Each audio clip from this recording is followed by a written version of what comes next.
ఈ వైకుంఠ ద్వార దర్శనం అని చెప్పి వైఎస్ జగన్మోహన్ రెడ్డి గారి ప్రభుత్వంలో వాళ్ళు ఏం చేశారంటే 10 రోజులకు మార్చారు. యాక్చువల్గా 2 రోజులు ఉండాలి, ఏకాదశి అండ్ ద్వాదశి అని 2 రోజులు ఉండాలి.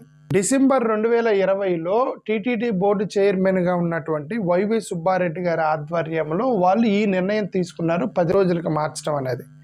వాళ్ళు నేషనల్ వైజ్డ్గా ఉన్నటువంటి హిందూ స్కాలర్స్ని అప్రోచ్ అయ్యి దేశవ్యాప్తంగా ఉన్నటువంటి పెద్ద పెద్ద మత పెద్దలతో వాళ్ళు చర్చించిన తర్వాత క్రౌడ్ ఎక్కువ అవుతుంది అని క్రౌడ్ని తగ్గించడానికి, అంటే 2 రోజులైతే ఒక్కసారిగా ఫ్లోటింగ్ వచ్చేస్తుంది అని చెప్పేసి ఆ క్రౌడ్ని తగ్గించడానికి 10 రోజులైతే క్రౌడ్ ఈజ్ అవుతుంది కదా అనేటువంటి ఒక ఉద్దేశము.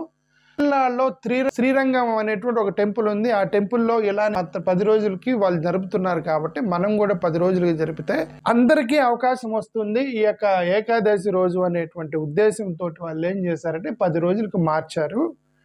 ఇది టెక్నికల్గా పెద్ద వాళ్ళ యొక్క మత గురువుల దగ్గర వాళ్ళు సలహా తీసుకొని పెట్టాము అన్నారు కాబట్టి there is no point in that. Okay, దీన్ని తెలుగుదేశం వాళ్ళు చాలా సీరియస్గా కాంట్రవర్సీ చేశారు. ఉత్తర ద్వారం అనేది ఓపెన్ చేస్తారు ఏకాదశి రోజు.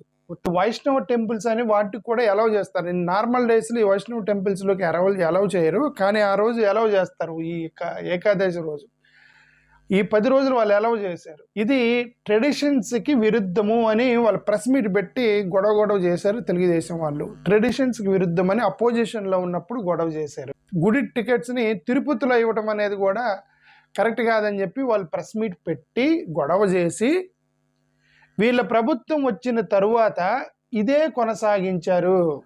వీళ్ళ ప్రభుత్వం వచ్చిన తర్వాత జగన్మోహన్ రెడ్డి గారిని ఏ విధంగా విమర్శించారో దాన్నే వీళ్ళు 10 రోజులు పెట్టి అదే టికెట్స్ని తీసుకొచ్చి తిరుపతిలో ఇవ్వటం ద్వారా ఇది 10 మంది 6 చనిపోయారు కదా మొన్న తొక్కిసలాట్లో చనిపోయిన తర్వాత అంటున్నారు జగన్మోహన్ రెడ్డి పెట్టిన దానివల్ల ఇదైంది. ఇప్పుడు జగన్మోహన్ రెడ్డి గారు 10 రోజులు పెట్టిన దాన్ని నువ్వెందుకు కొనసాగించావు? నువ్వు ఆల్రెడీ ప్రభుత్వంలోకి వచ్చావు కదా.